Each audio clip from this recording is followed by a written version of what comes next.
दोस्तों स्मैकडाउन का इस हफ्ते का एपिसोड अभी खत्म हो चुका है और WWE पहले ही इस हफ्ते कई ऐलान मैचों का कर चुके थे। इसी वजह से स्मैकडाउन का एपिसोड काफ़ी ज़्यादा बेहतरीन साबित होते हैं। शो में रिको चिट के रूप में नए चैंपियन भी देखने को मिलते हैं। तो आइए किसी देरी की आइए नज़र डालते हैं स्मैकडाउन के इस हफ्ते के रिजल्ट और हाईलाइट के बारे में।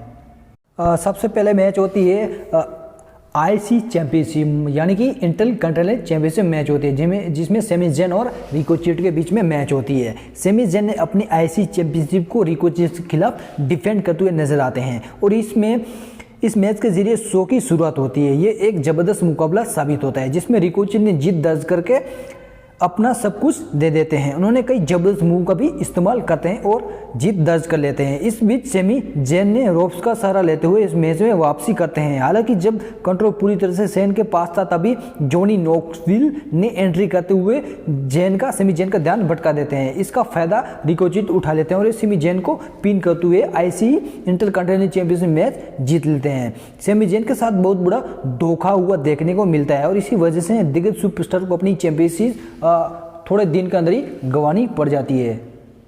दोस्तों इसके बाद ऑस्टिन थ्योरी का सेगमेंट देखने को मिलता है जिसमें ऑस्टिन थ्योरी ने एंट्री करते हुए बताते हैं कि जहां की विंस मैकमैन जाएंगे वो भी वहां जाएंगे। थ्योरी ने फिर पैट मैफे के ऊपर निशाना साधा। थ्योरी ने खुद को रेसलमैनिया 38 के लिए पैट मैकेफी का विरोध बताया और इसके बाद उन्हें थप्पड़ भी मार देते हैं। थ्योरी फिर यहाँ से चले गए और मैकी काफ़ी ज़्यादा गुस्से में दिखाई देते हैं। इसके बाद वुमेन्स की एक सिंगल मैच होती है जिसमें नियोमी और कार्मेला का बीच में है। कार्मेला नियोमी के साथ साशा बैंक भी वहाँ मौजूद रहती है। कार्मेला ने मैच की शुरुआत से पहले फेस मास्क पहन दिया लेकिन मैच में उससे ज़्यादा कोई फायदा नहीं मिलता है। नियोमी ने अच्छे तरीके से मैच में दबदबा बनाया। इस बीच वहाँ जेनी ने वेगा दखल देने की कोशिश करती है। हालांकि साशा बैंक ने वेगा पर अटैक करते हुए उन्हें स्टील स्टेप पर दे मारती है। अंत में नियोमी ने कार्मेला को पिन करते हुए मैच में जीत हासिल कर लेती है। और इसके बाद काफ़ी टाइम से इंडियन फैंस को जिसकी इंतजार था ऐसे जिंदर महल और ड्रू मैकिंटायर का मैच देखने को मिलती है। जिंदर महल ने काफ़ी समय के बाद WWE स्मैकडाउन में कोई मैच लड़ा नहीं था। हालांकि उनके लिए ये शो बिल्कुल भी यादगार नहीं रहा होगा और ड्रू मैकिंटायर ने मैच में कंट्रोल बनाए रखा। इस मैच में सेकी ने धक्का देने की कोशिश करते हैं लेकिन वह महल को इससे कोई फायदा नहीं मिलता है। ड्रू मैकिंटायर ने खल्लास मूव को काउंटर किया और अंत में कैलमर किक देते हुए अपने पूर्व टैग टीम पार्टनर को पिन करते हुए मैच जीत लेते हैं और जिंदर महल की एक और यहाँ हार हो जाती है। इसके बाद थोड़ा रिक बुक्स और शिस्के नाकामुरा वहाँ एंट्री करते हैं लेकिन उनको ऊपर उसो ने इस दोनों सुपरस्टार के ऊपर अटैक कर देते हैं पीछे से और इसके बाद वहाँ रोमन रेंस की एंट्री होती है और इसके बाद रोमन रेंस का वहाँ सेगमेंट भी हमारे को देखने को मिलता है। रोमन रेंस के साथ रिंग में पॉल हेमन और द उसो भी रिंग में एंट्री करते हैं। रोमन ने MSG में होने वाले अपने मैच के बारे में बात करते हैं और वो अपनी प्रतिद्वंदी को स्मैश करने वाले हैं। इसके बाद उन्होंने ब्रॉक लेसनर के मैच के बारे में बात की और कहा कि काफ़ी लोग लेसनर को रेसलमैनिया में बतौर चैंपियन जाते हुए नहीं देखने चाहते हैं। हालांकि उन्होंने कहा कि वो ऐसा नहीं सोचते हैं क्योंकि वो लेसनर को हराकर WWE चैंपियनशिप जीतना चाहते हैं। रोमन रेंस ने ब्रॉक लेसनर को धमकी देते हुए कहा कि उनके पास कोई मौका नहीं और बीस्ट को रेसलमैनिया 38 में उन्हें एक्नॉलेज करना ही होगा और ये काफ़ी निशाना साधते हैं ब्रॉक लेसनर के ऊपर रोमन रेंस। दोस्तों इसके बाद स्मैकडाउन की टैग टीम मैच थी वो देखने को मिलती है चैंपियनशिप जिसमें द उसोस और वाइकिंग रेडर्स के बीच में है।